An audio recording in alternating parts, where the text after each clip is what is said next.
¿Qué tal amigos? Bienvenidos a Penalistas, trabajando por una justicia penal de calidad. En esta oportunidad nos encontramos con el doctor Gino del Solivias, magistrado de la Corte Superior de Justicia del Callao, quien nos hablará sobre la prueba indiciaria. Doctor, bienvenido al programa. ¿Cómo está, Alejandra? Un gusto saludarte. Permítame hacer los saludos extensivos a la doctora Elvia Barrios, presidenta del Poder Judicial, al doctor Álvarez, eh, presidente del equipo de implementación del Código Procesal Penal de la Corte Suprema. Bien, doctor, muchas gracias por participar en el programa y nos gustaría conocer qué son las pruebas indiciarias. ¿A qué le llamamos prueba indiciaria? Bueno, en realidad esto es un tema de desarrollo jurisprudencial, desarrollo doctrinario. Nosotros sabemos que para condenar a una persona tiene que haber pruebas suficientes, ¿cierto? Pero no vamos a encontrar la prueba indiciaria en una clasificación de medios probatorios.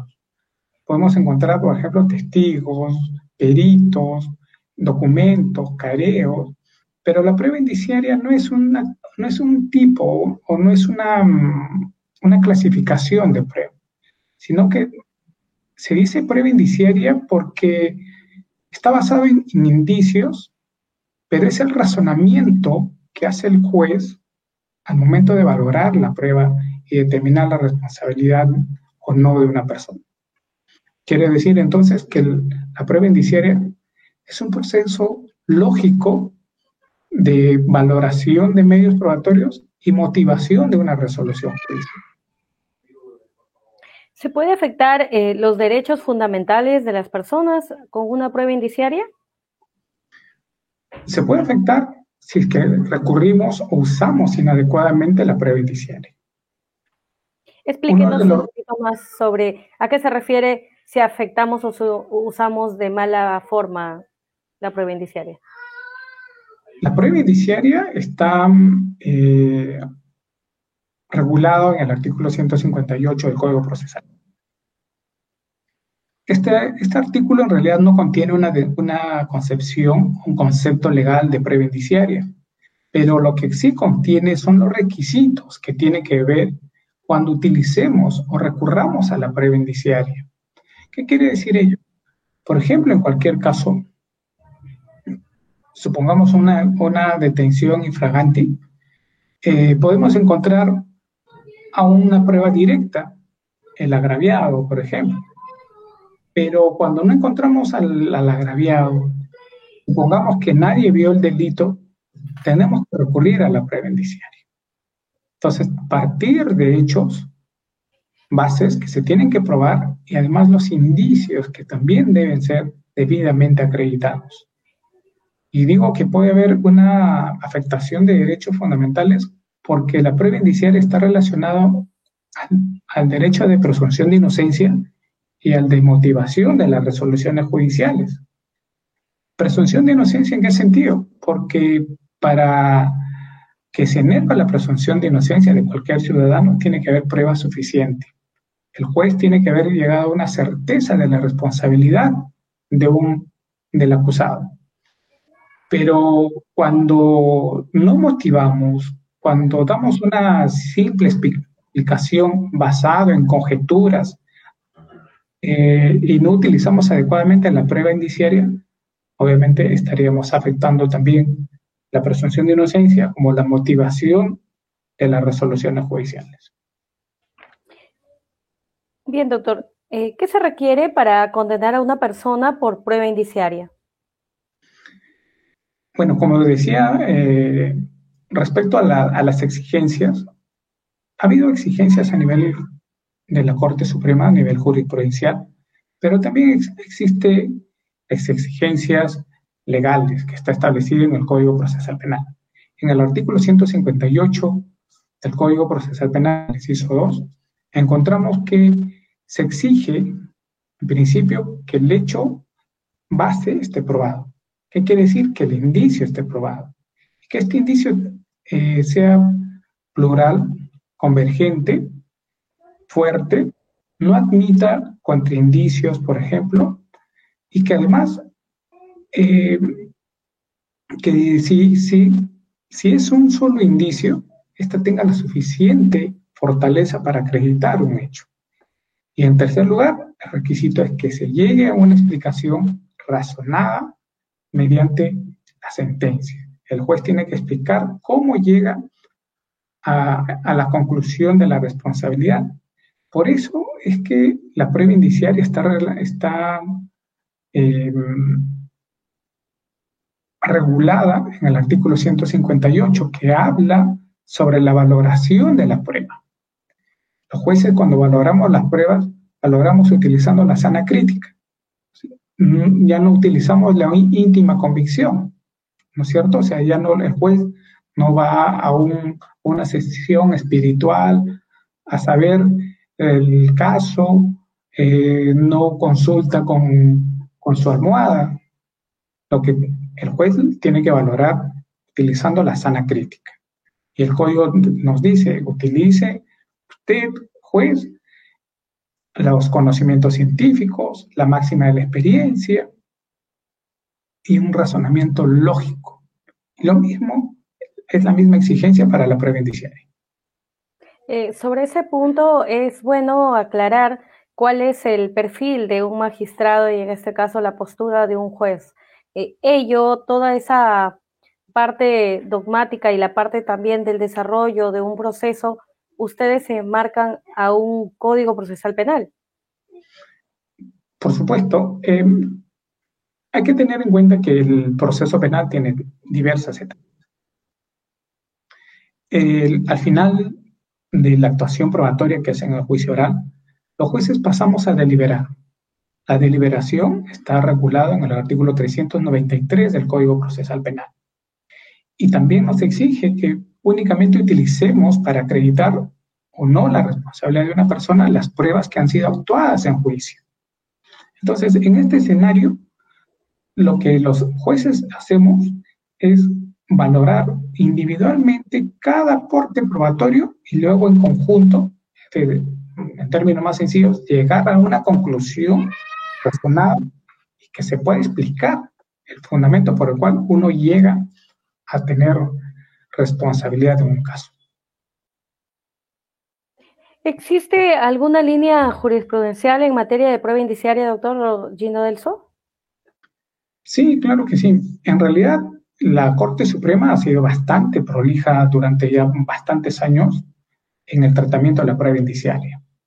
Incluso en el Acuerdo Plenario 1 del 2006 determinó como precedente vinculante la resolución de nulidad el 1912 del 2005, Piura, en la cual se determina cuáles son las exigencias para la aplicación de una prueba indiciaria. En el caso en concreto, estaba relacionado a delitos contra la vida y cuerpo, la salud, pero a nivel del tiempo, el desarrollo de la criminalidad ha tenido bastante acogida la prueba indiciaria. Yo por eso podría advertir tres momentos de la aplicación de la prueba indiciaria a partir del desarrollo jurisprudencial. Primero, el Acuerdo Plenario 1 del 2006 que mencionaba hace un momento. Luego, el Acuerdo Plenario 3 del 2010, que en realidad es un acuerdo plenario que trata el delito de lavado de activos.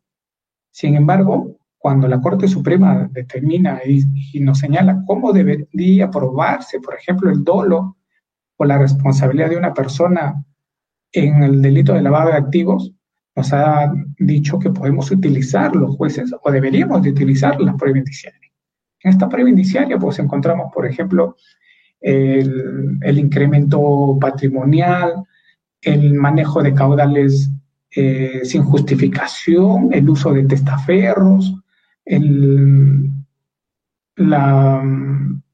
uso de negocios o ausencia de negocios lícitos para justificar justamente el manejo de diversas cantidades.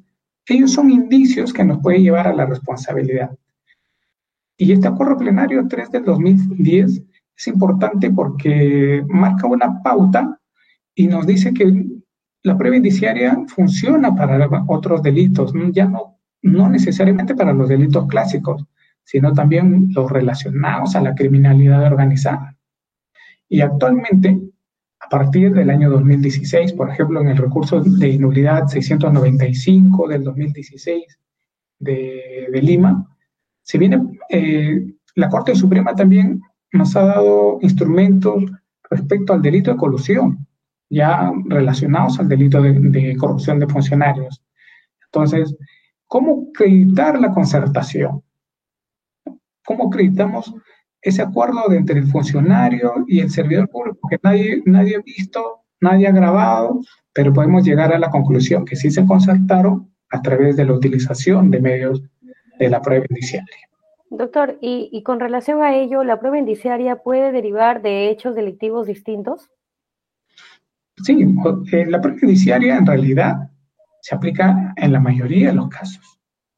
Lo que nosotros hacemos es distinguir entre casos que tienen pruebas directas, por ejemplo, testigos, documentos, filmaciones, qué sé yo, y casos que pueden acreditarse a través de prueba indiciaria.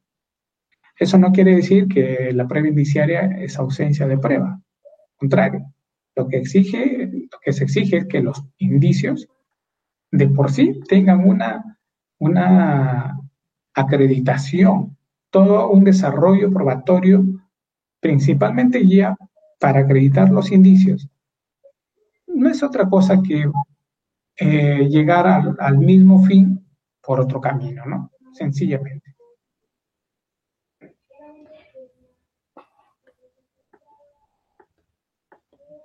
Doctor, ¿y en qué situaciones se puede hacer uso de la prueba indiciaria?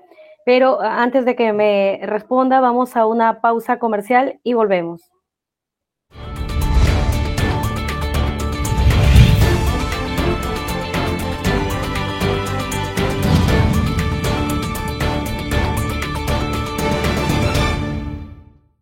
La unidad del equipo técnico institucional de implementación del nuevo Código Procesal Penal del Poder Judicial del Perú inicia su ciclo de conferencias especializadas en materia penal y procesal penal. Espéranos cada martes a las 5 de la tarde a través de nuestras cuentas oficiales de Facebook, Twitter, YouTube e Instagram. ¡Los esperamos!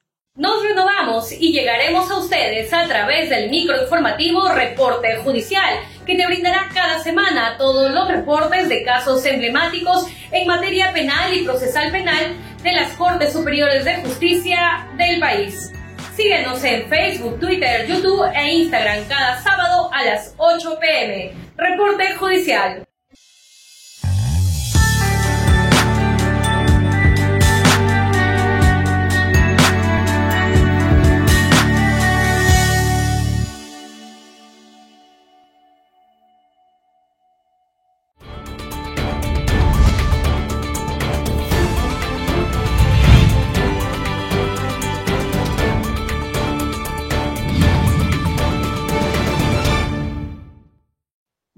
Bien, volvemos con la entrevista al doctor Gino del Solivias, quien es presidente del Colegiado Penal Permanente de la Corte Superior de Justicia del Callao. Él nos viene hablando sobre la prueba indiciaria y habíamos hecho ya la pregunta si en qué situaciones se puede hacer uso de la prueba indiciaria. Doctor, por favor, coméntenos.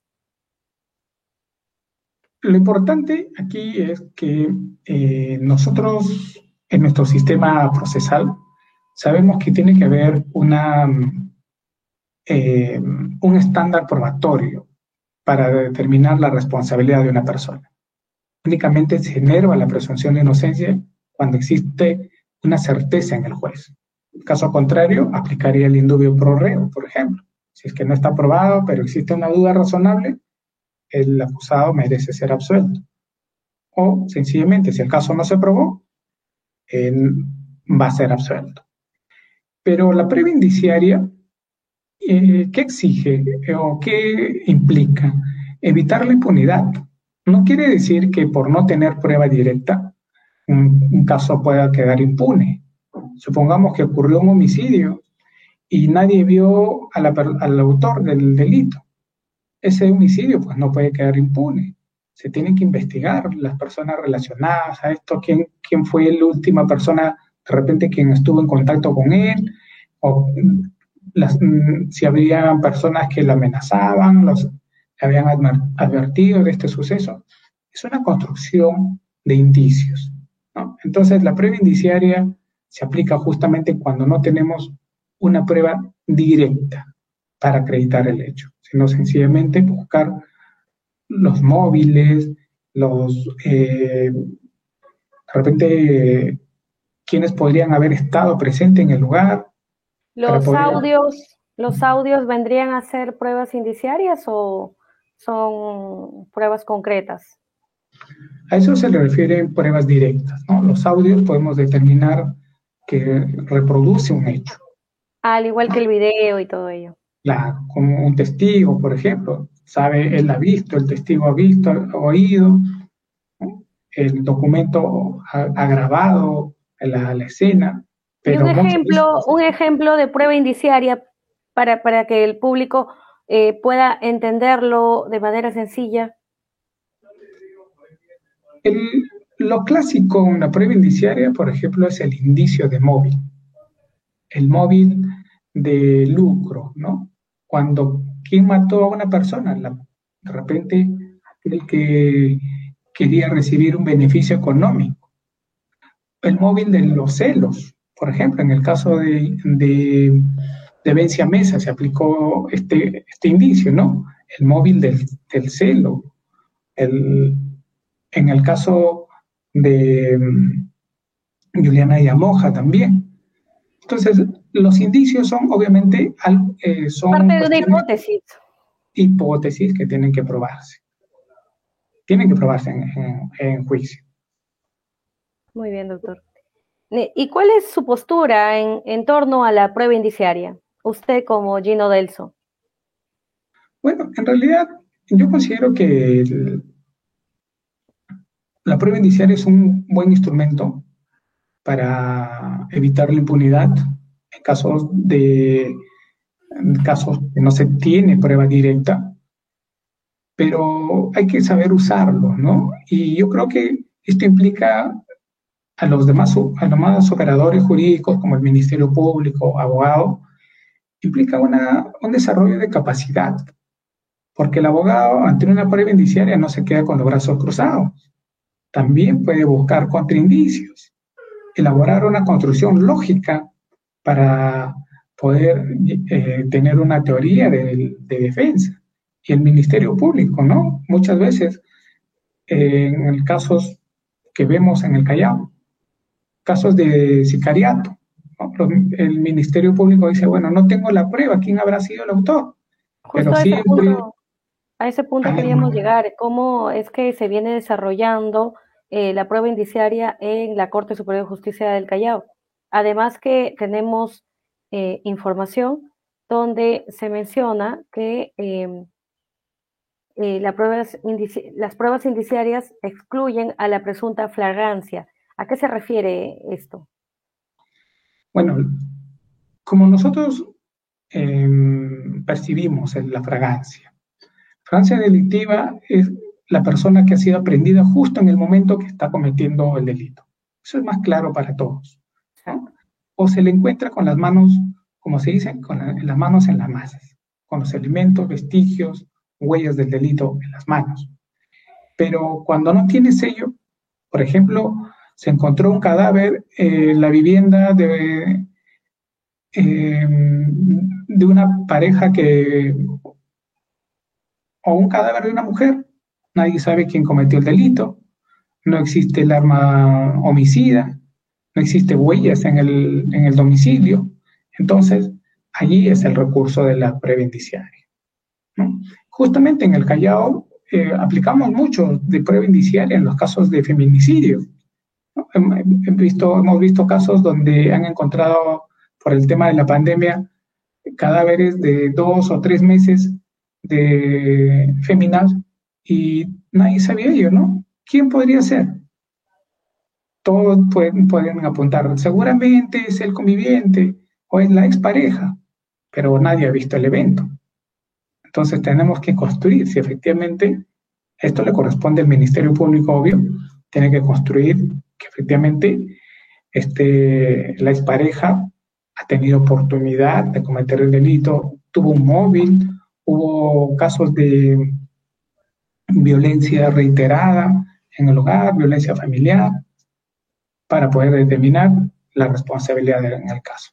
¿Y existen requisitos para denominar prueba indiciaria? ¿Cuáles serían?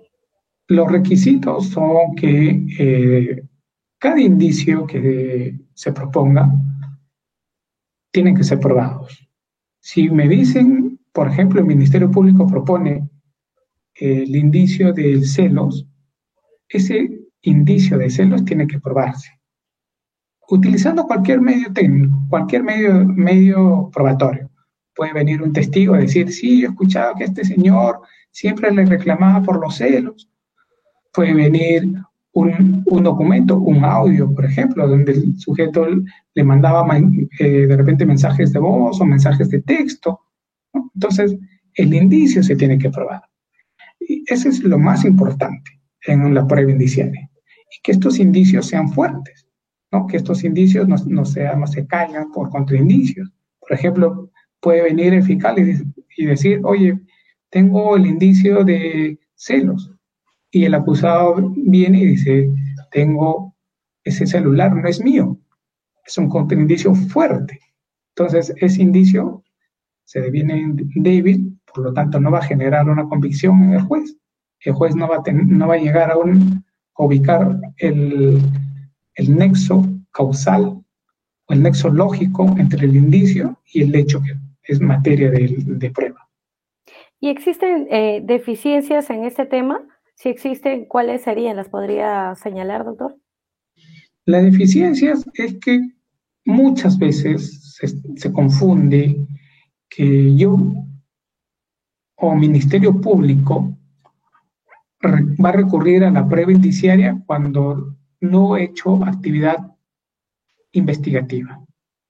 Cuando el Ministerio Público no ha cumplido con su función, no ha cumplido con reunir todos los elementos de convicción en la etapa correspondiente y hay una falsa apreciación de que puedo recurrir a la prueba indiciaria, cuando ello no es así. La prueba indiciaria, al contrario, exige mayor actividad, porque ya no vas a encontrar la prueba directa, no vas a encontrar la grabación, no vas a encontrar al testigo directo. Tienes que ubicar. Es decir, el fiscal tiene esa única oportunidad para tener en cuenta la prueba indiciaria para llegar a determinar la situación de esta persona que está en este proceso penal. Así es, y justamente... Porque luego ya no podría volver a insistir para que por otro medio de prueba no podría. Claro, porque ya una vez que el caso haya sido sentenciado, de repente el acusado ha sido absuelto por insuficiencia probatoria, va a tener calidad de cosa juzgada y ya no le van a poder volver. Claro, perdió esa oportunidad, la autoridad claro. fiscal perdió esa oportunidad. Y claro, ante eso los jueces también no pueden hacer nada, pues su función es, mediante pruebas, resolver, ¿no? Exacto, así es, Alejandro. Y bien, ¿cuál es la importancia de la prueba indiciaria? La importancia es que los jueces, en nuestra función, nuestro deber, está la motivación de las resoluciones judiciales. Entonces, para garantizar que una persona realmente es autor de un delito, tiene que basarse por lo menos en prueba indiciaria. Y si esa prueba indiciaria sea debidamente explicado por el juez. El juez tiene que explicar cómo llega a ese razonamiento, cómo llega a esa conclusión, cómo llega a concluir que el acusado, a pesar que no hay un testigo, a pesar que no hay una grabación que el sujeto disparó, se puede llegar a concluir que sí fue el autor del homicidio, por ejemplo. En el derecho comparado, ¿qué semejanzas tenemos con la prueba indiciaria o diferencias también que encontramos con el Código Procesal Penal peruano? Bueno, en realidad el desarrollo jurisprudencial en el Tribunal de Derechos Humanos Europeo ha sido fuente de inspiración para el desarrollo jurisprudencial peruano. Incluso en el recurso de nulidad 1912 del 2005, Piura, que es la ejecutoria vinculante, allí se hace alusión a dos sentencias importantes del Tribunal Europeo de Derechos Humanos. Y en estas sentencias, el tribunal ha dicho pues que la presunción de inocencia no se afecta con la prueba indiciaria. Se puede recurrir válidamente a la prueba indiciaria y no hay ninguna afectación. ¿Cuál es el desarrollo jurisprudencial que ha tenido la sentencia del Poder Judicial, doctor Gino Del So? Bueno, en el desarrollo es a partir de este recurso de nulidad 1912 del 2005, Piura. Este es una ejecutoria vinculante determina un acuerdo plenario el 1 del 2006. Luego, otras sentencias, como por ejemplo el acuerdo plenario 3 del 2010 sobre el lavado de activos. También tenemos recurso de nulidad 695 del 2016 de Lima sobre delitos de colusión, pero uno más próximo, incluso tenemos la casación 392-2019 del 30 de noviembre del 2020, en la que se ha aplicado últimamente ya con la fuente del Código Procesal Penal las exigencias del tratamiento de la prueba indiciaria. Doctor, ¿existe una tipología de indicios en los procesos penales? ¿Qué nos dice la Corte Suprema al respecto? Bueno, la Corte Suprema ha tratado de no dar tipologías, pero sí nos ha dado a manera de ejemplo, ¿no? En principio podemos encontrar indicios fuertes e indicios débiles. Esto lo encontramos en el recurso de nulidad 1912 del 2005, Piura, donde los indicios fuertes son aquellos que se exigen para sustentar la condena, ¿no? Y los indicios débiles, obviamente, que no servirán, simplemente podrían sumar, pero no son determinantes. Pero en el desarrollo jurisprudencial encontramos el recurso de nulidad 1787 del 98, ya hace muchos años, donde la Corte Suprema determinó una tipología, por ejemplo, los indicios de móvil, la actitud que tiene el sospechoso, el imputado, la finalidad para cometer un delito, la oportunidad, indicio de oportunidad, que es el indicio en el cual el acusado se puede determinar que estuvo en el momento y en el lugar de la comisión del delito. Indicio de mala justificación, que es el indicio donde el acusado no responde adecuadamente o no da versiones lógicas de los hechos. Pero este indicio de mala justificación, a la luz del desarrollo jurisprudencial y del derecho de defensa, de no declararse culpable, ya ha sido abandonado. Por eso que en el recurso de nulidad 2257 del 2013, Lima, ya se habla de otro tipo, ¿no? Otra clasificación de indicios. Aquí encontramos indicios antecedentes, los indicios donde podemos encontrar móviles, motivos anteriores al suceso, el indicio de oportunidad, el desarrollo durante la ejecución del delito, indicios de participación, donde involucra pues la relación con los hechos. Y ya para concluir, ¿en qué casos mediáticos se ha hecho uso de la prueba indiciaria? En realidad, la Corte Suprema ha aplicado en casos bastante relevantes, pero no solamente la Corte Suprema, incluso el Tribunal Constitucional, en el caso de Juliana Yamoja, ha trabajado la prueba indiciaria como exigencia de qué es lo que tiene que tener el juez para poder llegar a la conclusión o llegar el tribunal a la conclusión que una persona ha denegado su presunción de inocencia. En el caso del Poder Judicial aplicado, por ejemplo, en el caso de Avencia Mesa, para condenar justamente, hablaba sobre el indicio del móvil, ¿no? De los celos, intimidad. Y bueno, en casos de corrupción de funcionarios, se ha aplicado mucho aquí en el Callao, en el caso de Félix Moreno, por ejemplo, los casos de corrupción de funcionarios en los delitos de colusión. Muy bien, doctor Gino Delso, agradecemos bastante su participación en el programa, siempre induciéndonos a entender un poco más la materia penal con la prueba indiciaria. El tiempo nos es corto en televisión y agradecemos su participación en Penalistas. Gracias, Alejandra, un gusto saludarte nuevamente. Saludos a tu público también. Muchas gracias. Estuvo con nosotros el doctor Gino Delso Livias, magistrado, presidente del Colegiado Penal Permanente de la Corte Superior de Justicia del Callao.